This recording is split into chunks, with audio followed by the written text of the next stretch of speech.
Magandang araw, grade 8 mag-aaral. Ngayong araw, tayo ay dadako na sa panibagong aralin na ating tatalakayin na may kinalaman sa paksang ating tinalakay kahapon. Dahil nga tunay kayong malilinis na mag-aaral, kaya naman bago kayo magsiupo ay nais kong pakitignan ang inyong mga paligid at upuan at pulutin ang mga kalat na naiwang kalat sa ibaba at ito ay pakitapon sa basurahan. At kung wala na ay maaari na kasi kayong magsiupo sa mga sarili-sarili niyong upuan upang sa gayon tayo ay makapagsimula na sa panibagong paksang ating tatalakayin. Ngayon, mayroon bang lumiban sa ating klase? Sa unang pangkat, mayroon bang lumiban sa klase? Sa ikalawa naman? Sa ikatlo, mahusay grade 8 mangga, kayo ay hindi lamang malilinis na mag-aaral, kundi kayo rin ay masisipag pa. Lagi niyong tatandaan na mahalaga ang edukasyon, kaya naman, ipagpatuloy niyo lamang ang pagiging masigasig sa pag-aaral. Ayos ba iyon? Bigyan niyo ang inyong mga sarili ng 3 bagsak. Yan, bago tayo dumako sa ating paksang ating tatalakayin, tayo muna ay magbalik-aral at ito ay tatawagin nating larong Pass Mo Yan, Te. Naaalala niyo pa ba ang ating tinalakay kahapon? Kung gayon ay simulan na natin ang ating laro. Ang ating laro ay ibabahagi ng isa sa mga kaklase nyo ang kanilang natutuhan at naalala mula sa ating tinalakay kahapon. Tatawag ako ng isang mag-aaral na sasagot, pagkatapos niyang sumagot ay siya naman ang pipili o tatawag ng kanyang kabag-aral na nais magbahagi rin ng kanyang ideya. Kaya tinawag na Pass Mo Yan, Te. Kaya, Maria, maaari mo nang ibahagi ang iyong nalalaman patungkol sa paksang tinalakay natin kahapon. Mahusay! Ngayon naman ay maaari ka nang tumawag ng iyong kaklase na nais mong sumagot rin.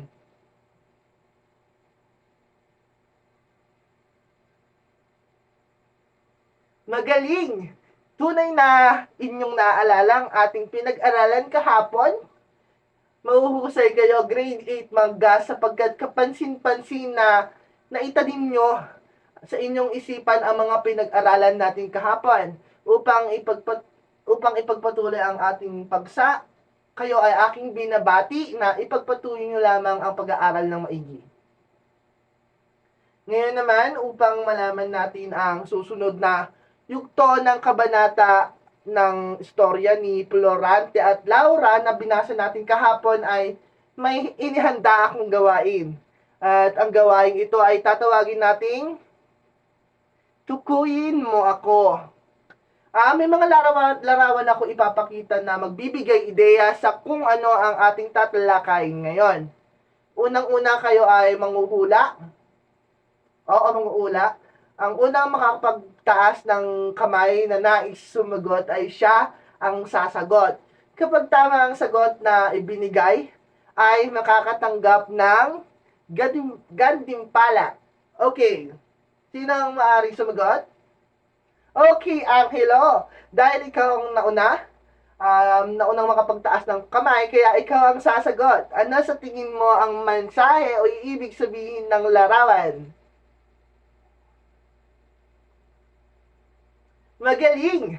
May kinalaman nga kaya ito sa ating tatalakayin? Yan, malalaman natin ito mamaya. Sa ngayon ay tatawag pa ako ng isang sasagot. Jessie, ibahagi mo nga ang iyong ideya. Mahusay! Bigyan natin sila ng Pack Ganun Clap. Alam nyo ba kung paano ang Pack Ganun Clap? Sige, aking ituturo ito sa inyo. Ganito lang yan. Pak, pak, pak, ganun, ganun, ganun. Alam niyo na? So, gawin na natin. Pak, pak, pak, ganun, ganun, ganun.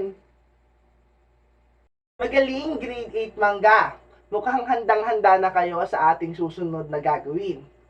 Kahapon ay binigyan ko na kayo ng mga kopya ng Kabanata 23 na ating aaralin ngayon. Siguro naman ay inyo na itong binasa. Tama ba? Dahil dyan ay may inihanda akong gagawin na makatutulong sa paglignang ng inyong talasalitaan. Ngayon ay pipili ako ng tatlong mag-aaral na sasagot sa katanungan na nasa ruleta. Para sa panuto, papaikutin ng mag-aaral ang ruleta na hati sa iba't ibang kulay. Ang bawat kulay ay may katumbas na di pamilyar na salita na kanilang bibigyan ng kahulugan at ang kanilang gagamitin sa pangungusap batay sa kanilang pagkakaintindi. Yan, sa bawat kulay ng ruleta ay may nakatagong mga saknong mula sa kabanatang pag-aaralan na magsisilbing clue sa kanila. Kaya, Cristel, Ella, at Eliza, kayo ay ang aking napili upang sumagot sa ating palaro. Ngayon, pumunta na kayo sa harapan upang kayo ay makasagot. Handa na ba ang lahat? Okay, kung handa na, Cristel, maaari mo nang paikutin ng ruleta at sagutin ang hinihinging kasagutan ng ruleta. Mahusay! Ikaw naman, Ella, ang susunod na sasagot. Magaling, Ella. Ikaw naman, Eliza, ang sumagot. Mahusay! Ngayon naman ay alam kong batid ko na natutunan, may mga nalalaman na kayo sa ating paksang tatalakayin. Kaya siguro naman ay nagkaroon na kayo ng ideya tungkol sa ating tatalakayin ngayong araw na ito. Tama ba, grade 8 mangga? Kung gayon, nais kong kunin o ilabas ninyo ang binigay ko kahapon na kopya ng Kabanata 23 at atin na ngayon itong talakayin upang ito'y inyong mas maunawaan pa. Sige, kunin nyo na. Nga pala, kunin nyo na rin yung mga takdang aralin na ipinahanap ko o pinasearch ko sa inyong buod ng Kabanata 23 na Florante at Laura. At ang lahat ay nakakuha na ng kopya at buod ng Kabanata 23. Yan. Meron ka na ba, Eliza? Hindi na natin babasahin isa-isa yung mga saktong nakapaloob sa Kabanata 23 sapagkat batid ko na ito'y binasa na ninyo sa inyong mga tahanan. Kaya pipili na lamang ako ngayon ng isang mag-aaral na babasa ng buod ng Kabanata 23 ng Florante at Laura. Ayos ba yon? Sumagot ng opo ang lahat ng sumasang-ayon. Ayos ba iyon? Yan. Sandra, maaari ka bang pumunta rito sa harapan upang basahin ang buod ng Kabanata 23?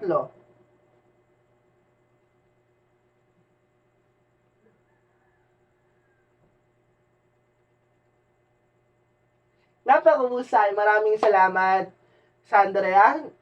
Nagustuhan ninyo ba ang inyong napakinggan? Sumagot ng aha, I like it kung inyong nagustuhan. Mahusay, mukhang inyong nagustuhan ang inyong binasa. Ang pinakamahalagang tanong, naunawaan nyo ba ang inyong binasa? Ngayon naman ay sumagot ng yes, yo, kung ito ay inyong naunawaan. Mahusay kung ganoon.